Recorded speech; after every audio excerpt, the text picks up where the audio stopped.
into a spreadsheet. Yeah, disclaimer, no scouts were forced to do anything in the making of this podcast. That's right. There you go. Exactly. That should go right at the start. Okay. Okay. Good day, Scout Francesca. Hello. That's how it's going to be? Yeah. Okay.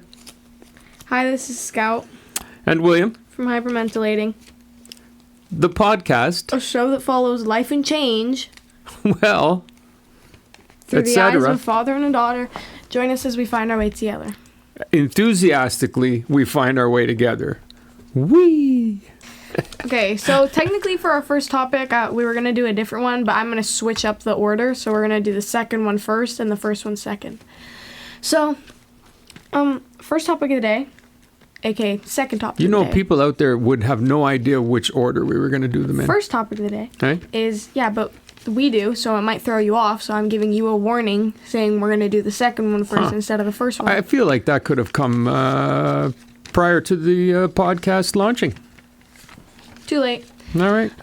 So we're going to talk about Mr. Beast. What if I'm not ready? I have a lot to say about Mr. Beast because me and my brother have been watching him since, we were, 8?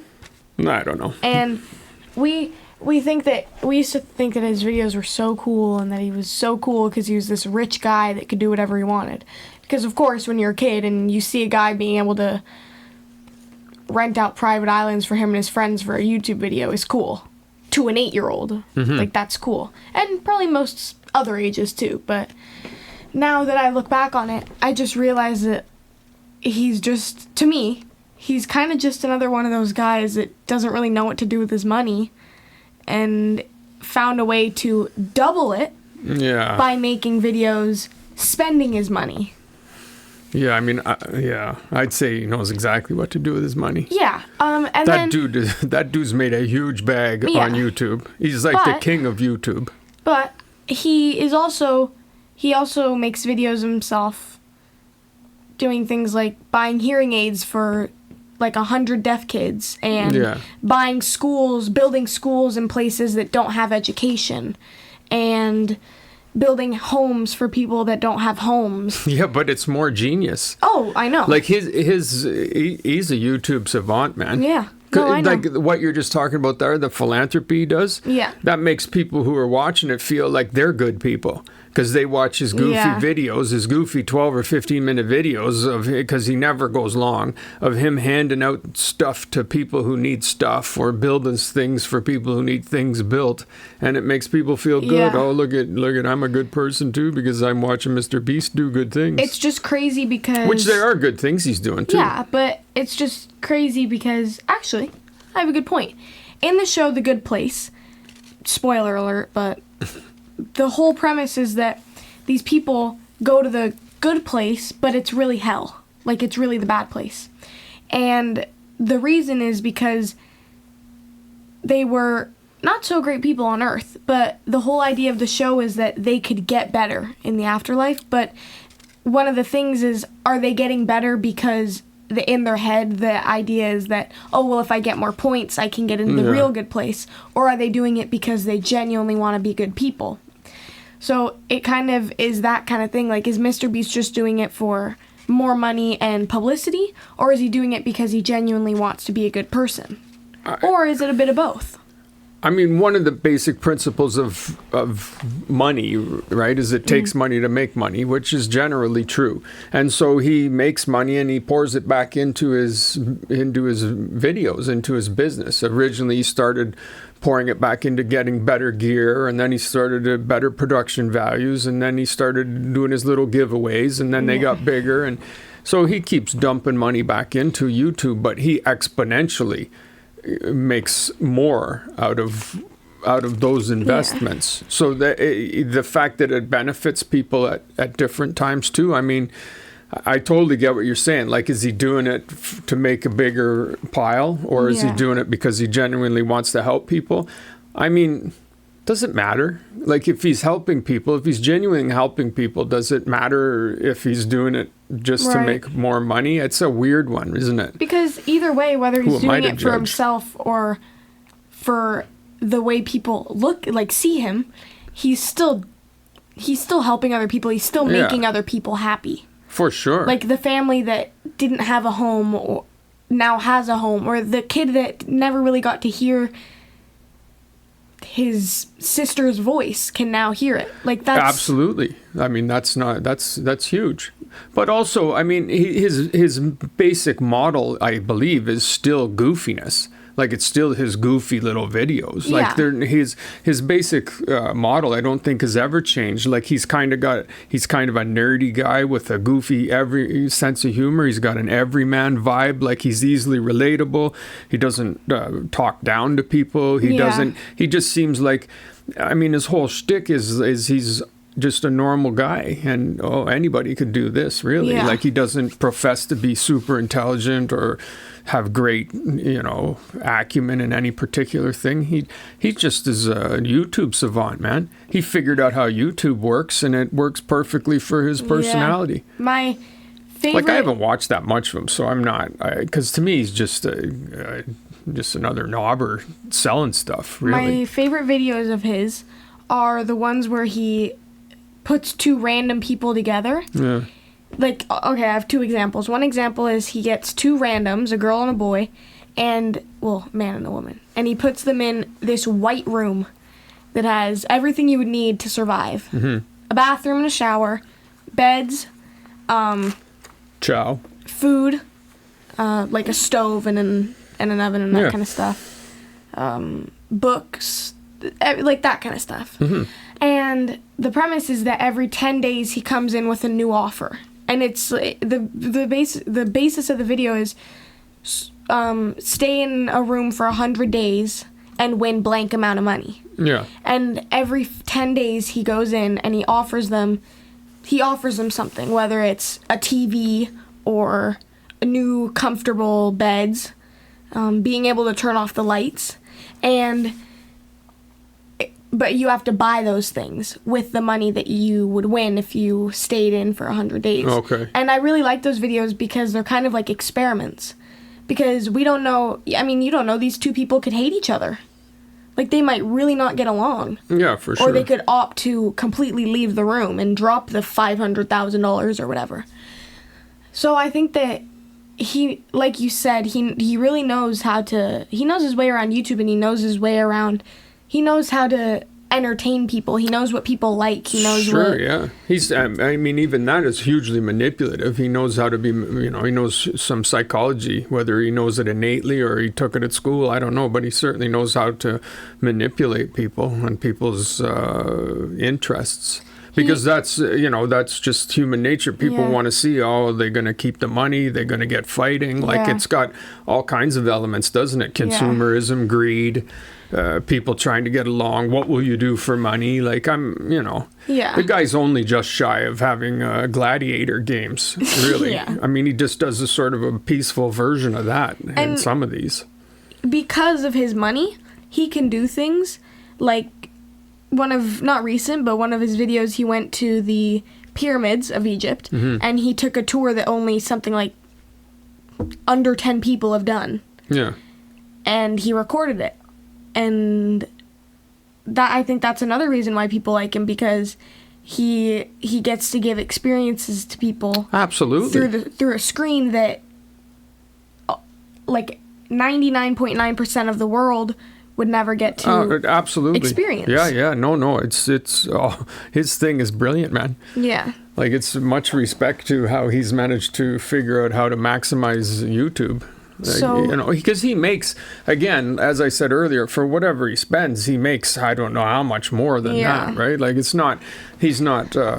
philanthropy does not extend to giving away all of his money. No. Like, this is his business. But it seems, for the most part, to me, it seems pretty benign. Like, I know there was a bit of controversy around him for that contest he had there a few months ago. Yeah, Beast Games. Beast Games, but that controversy seemed to come more from people just trying to find Yeah. problems with him. Like, it's like, I mean, if you want to find problems, you can find problems with anybody. Like, this dude seems to entertain people. He seems to make people happy. He doesn't seem to be too much of a clown or a bad person. Yeah. He does hugely good things in the world, way more than most of us will ever even imagine doing, let alone do. So to me, he seems like a net positive in the world. Like, he's good for him, man. I mean, all the little boys in the world that look forward to his videos every week, he puts a smile on their face. My only complaint with him would be that there's to me, there's an element of money worshipping around the whole thing. But Right.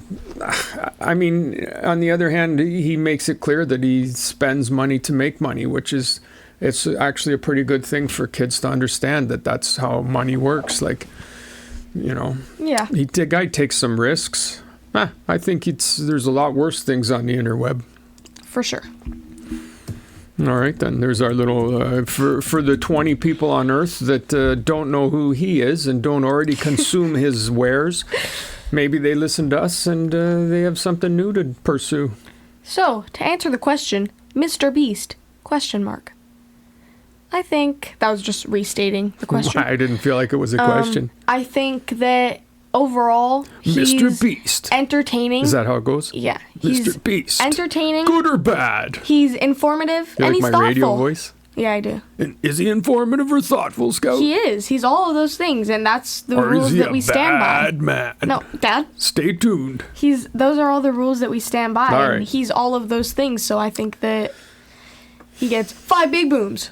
Boom, boom, boom, boom, boom. Wow. That's like now you're pushing multiple weirdness on the internet. Okay. All right. Topic 2. So, I've been forced throughout the past couple days to put Forced. All right then. to Who's put doing this forcing? you Oh, it's not likely at to all. put our past episodes in a form, like a Google form. Forced has got nothing to do with it. You're learning some And things, so- man. You're homeschooled. And so I was re-listening to all of the podcasts. What Scout's trying to say is that she's learning how to input data into a spreadsheet. Yeah, disclaimer, no scouts were forced to do anything in the making of this podcast. That's right. There you go. Exactly. That should go right at the start. Okay. Okay. So, like I was saying, I was re-listening to all the podcast episodes, and a while ago we had an episode where we talked about modern art, but we kind of got off track. The banana on the wall. Yeah, because my original question was, why is art so expensive? But it kind of morphed into a modern art conversation. All right, then. So I thought... You feel that question was not given its due. Yeah. All right. So I thought we could backtrack and redo the topic. Okay, then. So I'm going to start us off by saying, why is art so expensive? There's so much art in the world. There's, artists like Van Gogh, whose paintings go for hundreds of millions of dollars. And then there's people like small businesses on the internet whose paintings go for $50. And I think that to a certain extent almost, the $50 painting has more meaning to it because it's not so wanted by everyone on Earth. You know what I mean? I don't know how to explain it. I don't know. Because in my head, if I did a painting and I sold it and someone bought it from me, Yeah. that has more meaning because it's, first of all, it's one of a kind. It doesn't have replicas. People don't have them framed. Hundreds of thousands of people don't have replicas framed in their house. Yeah. This is just a Like one Starry of a Night kind. or the Right, exactly. Sunflower or whatever. Yeah. Exactly. Yes, there's an original to that, but there's also hundreds of reprints that people have on T-shirts, phone cases, bedspreads. Yeah, but what if wallpapers. your art's crap?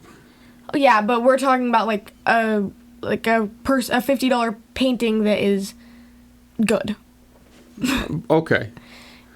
But isn't the discussion always about the relative merits of the art? It's always about why is it so expensive? Because it's whatever somebody will pay is what it's worth. And Yeah. you can't see me, but I'm using air quotes. Because it's incredibly subjective. It and then is. it gets I don't know. I think that There is a difference between great art and somebody hacking something out in their garage. Like there just is. Like there's also skill and Yeah. And I think that another big part of it is fame. It all goes back to fame and recognition and money. Definitely. Because if, like I said, if you were to put two paintings next to each other and one of them was a really talented high school girl that thought, I'm going to start selling my paintings on Etsy, and you put it next to a replica of Starry, Starry Night, and someone's going to look at it, and almost everyone is going to choose the Starry Night painting because they know it, because they know it's famous, because they know it's wanted. Yeah. But yes, agreed. I think that to me is why the other painting is cooler, because it's not as like, it doesn't have as much baggage. Yeah. Like there's not as much attached to it. I do see now what you're getting at.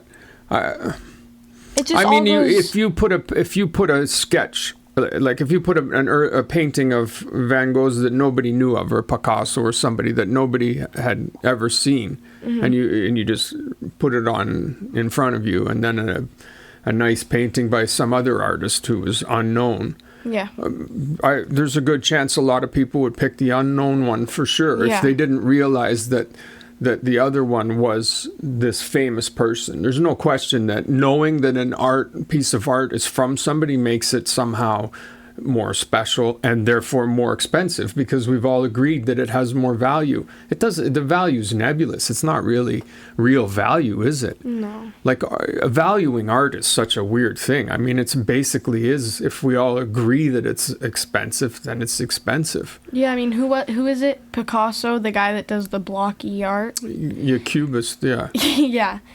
I'm so sorry to everyone that loves that art, but if you put one of his undiscovered paintings in front of me versus like a really pretty whimsical painting, I'm picking that one, because I think that to a certain extent, I mean, don't get me wrong, Picasso is very talented and artistical, but wow. But I mean, everything is art to a certain extent. Like I don't know, to me personally, I'd rather go for the detailed whimsical art than but blocks. it does it. The question is value, right? Like I don't disagree with you at all, but the question is, why is it so expensive? Okay, like Picasso's a good example. One time somewhere in Europe, I don't know, on one of my travels, I think maybe in Sweden somewhere, something, it was one of these things where randomly there was an exhibit of Picasso's early sketches and drawings, like from when he was a little kid till he was like 21 or 22 or early, right? Yeah. And somebody had managed to find these and put them together, like sketches and paintings from way before he became Pablo Picasso. Exactly, right? The genius and that everybody knew, and the cubism and all that.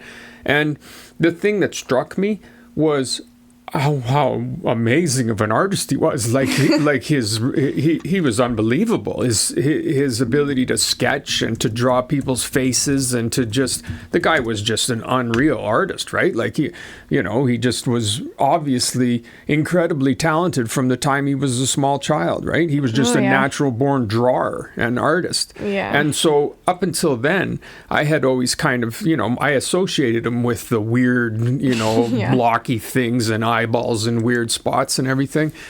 And I realized then, like, it really made me think, okay, I mean, what is art? Like, he essentially created a new style of art. Like, that's pretty freaking cool. So that adds to the value of it too. Like, talent means something. It's like Maddish's his guitar playing. Like, we sat and listened to him play last night. Man, he's got a tuning that nobody uses. It's just some weird Frankenstein tuning he's created. Mm-hmm. And he just sat down and spent hours playing in this weird tuning in his own way. And now he was playing some really cool things last night. And he's doing that. That's strictly, he invented that in a sense. Like, he didn't invent the 6 strings. He didn't invent the techniques for playing. Those are all things that I've taught him or he's learned. But he's created his own way of playing, his own sound. Like, that's that's different than just grabbing something and doing it exactly how the person beside you does it, and being there doing it how the person beside them does it. So when somebody does something like Picasso or Van Gogh, or they do these things that are different, that take the art form and make it into something that wasn't before, well, that's how they get famous too, right? Yeah. So I think too, though, some of it's luck. Like Picasso probably went to art school or had a buddy somewhere when he was learning who, might have been way better than him. Stewie might have been way better. Pablo would say, oh, you think this is good? You should see what Stewie could do. Yeah. But nobody knows who he is because of whatever reasons. So some of it's just luck, I guess, or fate. So I think to answer the question of why is art so expensive, and I think for the most part we're talking more like famous artwork and well-known artwork, I think it's because it's so well-known. Like, it's so famous and people want to have their hands on it. Definitely, but that gives it value because, you want it? Oh, I want it more. I want it too, yeah. And so this, well, I'll give you 10. Well, I'll give you 20. Well, I'll give you 1,000,000. And it's also what you said right at the start, too, about the person that's online or the person who has a small business and they have their $50 painting and it somehow has more value. Well, part of the value in Picasso or Van Gogh or their work is that it's limited. Yes, there's reproductions of it, but the reproductions aren't going for hundreds of millions of dollars. They're limited run of reproductions from 50 years ago might have some value more than just a picture that you take in the museum of the thing. But it's the original art that has the value, because how many is there? I don't know. There might be 200 Picasso paintings. Yeah, I'm just pulling numbers out. Who knows? But I do know that it's limited because he's dead. So his work is limited. Interesting factoid. Most well-known artists, you'd think of, 1800s and back. Well, Pablo Picasso, interestingly, died in 1973. Many people aren't aware of that. He lived till 91. Yes. Pretty cool, huh? Very cool. He's one of my favorite artists. I think he's... Mine's Frida Kahlo. After seeing his work from when he was younger, and it really made me like, okay, look at what he was doing. Yeah, Frida Kahlo's great too. And I don't love Frida Kahlo just because of her paintings. She has an amazing story. You like that unibrow. Oh, yeah. I shouldn't... That was sarcastic, guys, by the way. And I don't really mean that. She was awesome. She was really awesome, actually. She was a very cool person, too. Yeah. Whereas Picasso, it's from everything I've heard, seems like he might have been a bit of a jerk. Really? Yeah. He kind of looks like a grumpy old man. All right. Okay. Next, we have A Change Happens. And my change happens is... First time you read a book and how did it change you? So I'll go ahead and start us off. All right. The first book I ever read, first chapter book we'll say, was Christmas of 2020. Yeah, 2020. And you got me a book called Crenshaw, and I put it on my Christmas list and everything, like it was a book that I'd specifically asked for. And it's about this kid who has a pretty tough upbringing. And he has an imaginary friend who is a cat, a surfing cat, named Crenshaw. And I had never read really a chapter book by myself until you had read the Harry Potter books to us, and then I read those. But that was more when I was like 10 or something like that. And so Crenshaw changed me because it's such a sweet book. Like, it's sad, it's happy, and it kind of, what I took away from it is that you don't really have to grow up so fast, because during 2020 was kind of like the TikTok era, like when it was peak. So I was just trying to, fit in, and I was trying to dress and act like all the people that I saw on TikTok. And when I read the book, it was kind of like well, you don't have to grow up that fast. Like, you can have imaginary friends, and you can be sad, and you can be happy, and that's okay. Well, it's brilliant. That's So- awesome to take that away. That's really all I have to say about this. This is the first time you read, like, you feel like you read like a big kid book. yeah, a real book, like a real Yeah. 200-page Yeah. chapter Something book. non-Zeusian. Yeah, exactly. And then after this, not to brag, it was Harry Potter and the Hunger Games. I was around 8, Yeah, please. not to brag. I was. Honestly, I read every single Harry Potter book at 8 and finished them at 9. Yeah, what do you have to say about that? Maybe. I did. Honest to gosh. So how did it change you? Well, like I said, I was in that kind of era where I was trying to fit in with everyone, and I was trying to be cool and Well, be yeah, like no, all the I girls I heard saw on that, TikTok. but But then I read this book and I was like, oh, I don't have to be like that. I can be me. And so I changed from trying to be like someone I thought was cool on the internet. I was just me instead. So it allowed you to be more. It allowed you to find inspiration for being you from inside rather than outside more. Yeah. Which is awesome. Right? Yeah. Because you're saying before then you were. Okay, so there's a question. Do you think that would have been the first time that you realized that being you was a product of something from inside you as much or more than from something external to you? Because I think some people never learn that. I think some people spend their whole lives using external measurements of who they should be or who they are, and they never learn that they can just be themselves. This was probably around that time. This probably helped that. Definitely. Those are good books, man. Catherine Applegate. Yeah, we've glazed her in this podcast before. If She's- you guys aren't aware, she wrote they're great. The One and Only Ivan, The One and Yeah, Only there's- Bob, and The One and Only Stella. She just has a great vibe. She's one of those people that I would be so disappointed to find out she's a goof. Yeah. I'm not saying she unlike is. Like, Neil Flippin' Gaiman. well, he's a good example of that, right? Like finding out that somebody that might be kind of not all that you Yeah. would have hoped. But I would Guys? be really disappointed because her books are just so. They're just a real sweetness to them, but it's not cloying. Like they're not. They're kind of real, even though they're, given animals human characteristics. They're really good, man. Yeah. It's like Throughout when I was very reading Winnie the Pooh. when I was reading Crenshaw, like literally I would, especially because this is one of those books that I've reread so many times. I kept it even when we came here.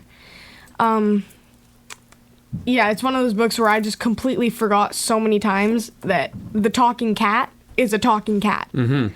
Like, even though they Yeah. would bring it up in every sentence, I was still like, talking, oh, right. talking cat. Yeah. No, they're people. They're characters. Their feelings and emotions, and they're just as valid as ours, for Yeah. sure.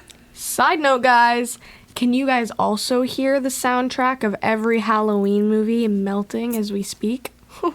I am so excited for Halloween. Fall, August, the weather. Oh, not August, autumn. The weather. We're 2 months away. Nuh-uh. It starts in September for me and ends in mid-November. I am so excited. I can smell the gingerbread cookies, the peanut butter cookies. I can smell the air, and I can just hear the Halloween songs. And don't even get me started on the fact that every day that I get ready, I will be watching at least half of a Halloween movie. Well, be that as it may, Halloween's still 2 months away.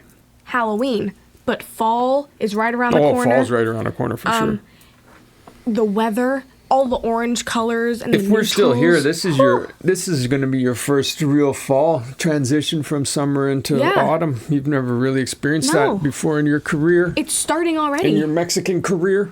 I'm so excited, and I can just decorating Mm-hmm. and picking out my Halloween costume and going on cold walks. Whew.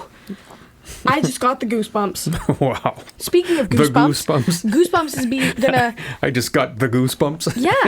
Yeah, I did because it's a Not just goosebumps, you got the goosebumps. yeah, because I was making a reference to an amazing TV show. I know the TV show. Called Goosebumps. Yes, I know.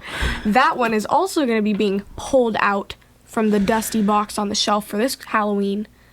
The dusty box on the shelf. Look at you waxing poetic too. Never, ever, never been this excited for a Halloween ever in my entire life.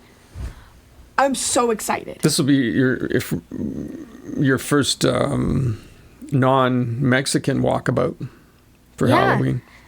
Just You imagine. can see how it's done up here style. Yeah, looking everywhere. The Canada leaves style. turning all red and falling on the ground. Mm-hmm.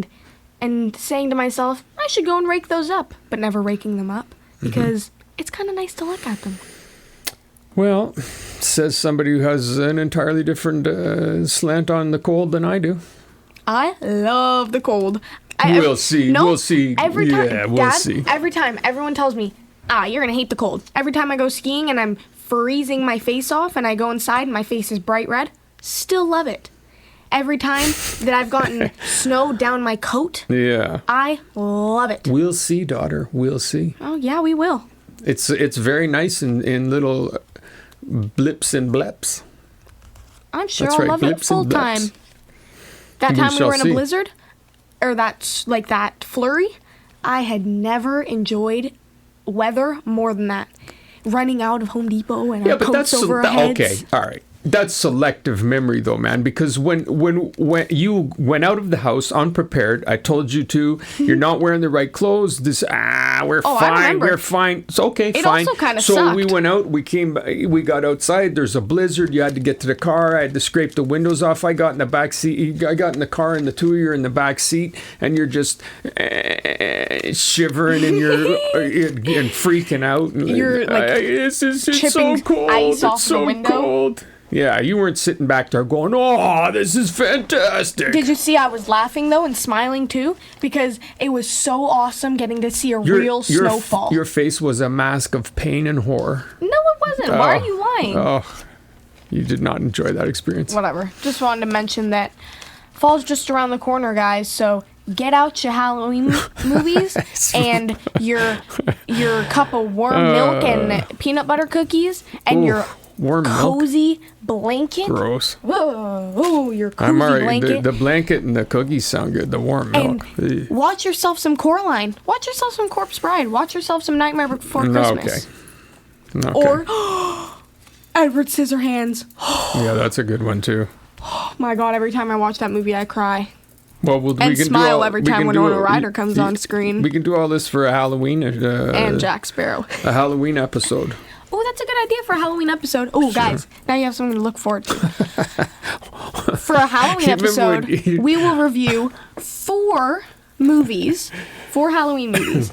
And whoever's listening, go ahead and drop a comment of a movie you'd like us to review. All right then. Oh, and also Scream. All right. All right. Would you like to talk about your book? No. Okay. I'd have to think about one, and you just blasted that. I think that segment is wrapped up. Wrapped up. That would be a good one, though, for another time. It's a good question. First time you read a book that really influenced you. All right, weirdness. It's weirdness time. You heard? Yeah, mine is not so much a weirdness this week as it's just something that I find weird. You understand? Okay. And the thing that I find weird is the fashion industry, like Agreed. the ridiculous costumes that they bust out and parade around in. I'm just not sure what the point or purpose of all that is, other than to ironically amuse people with more money than time, than brains, than taste. I really don't get it. Most of it is just really stupid looking. And the emaciated models that come out that haven't eaten in weeks. It's so The whole unhealthy. thing is weird. And then every once in a while they'll go in the other direction and they'll be like, "Oh, we're gonna do fashion for," like it's just dumb. Yeah. It's just dumb. So that, I- and I don't mean this to be a hear me out. This is a weirdness. I truly think. It is weird. Yeah, I This think is it's weird. It's weird that modeling industries pick sickly looking women and put them in either extremely inappropriate clothes or extremely ugly clothes and make them walk down a runway in high heels with a strut. I think that is weird.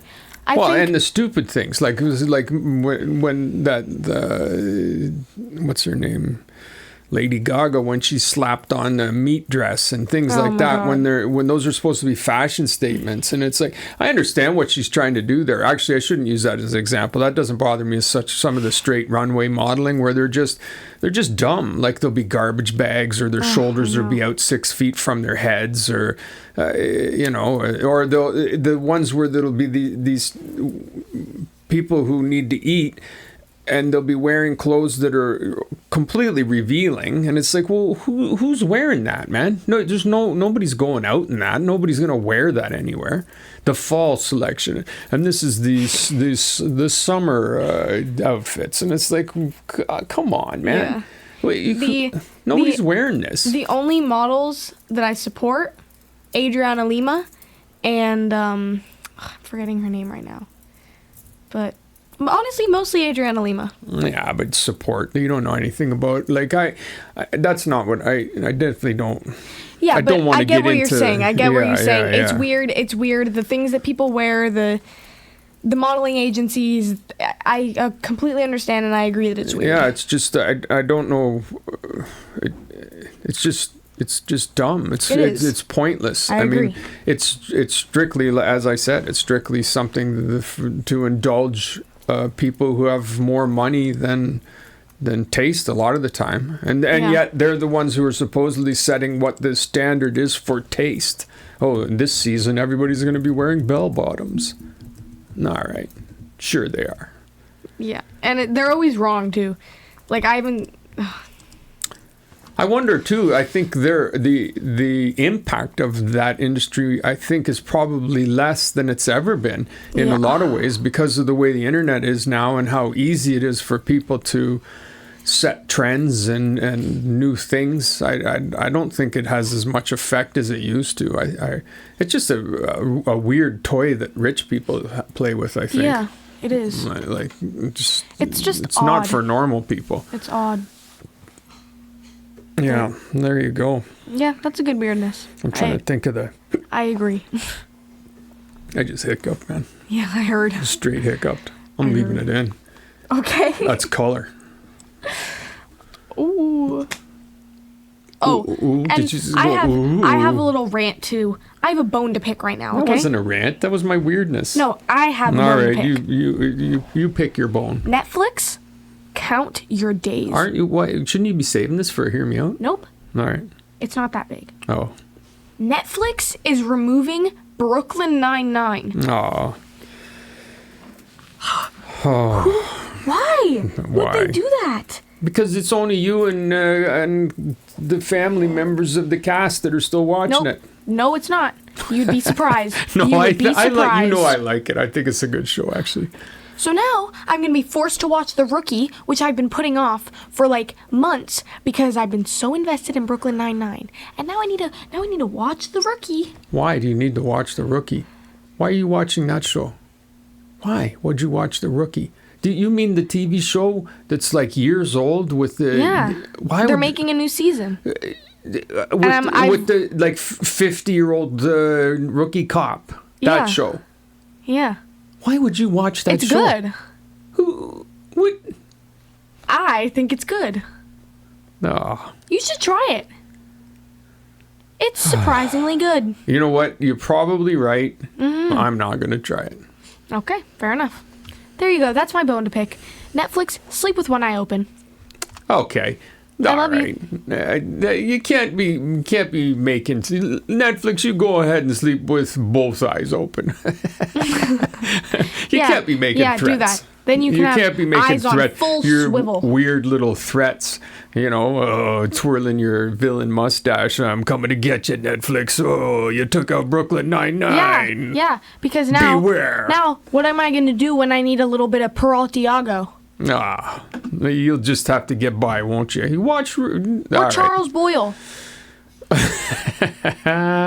He's I another need my things. daily Charles Boyle fix, You Dad. really don't. You really don't. All right, Ms. Kajang, I love you very much. I love you Episode the 42nd. Yes. Done and done. I'll see you next week. Next week. And shortly hereafter. Yep. Okay. Goodbye.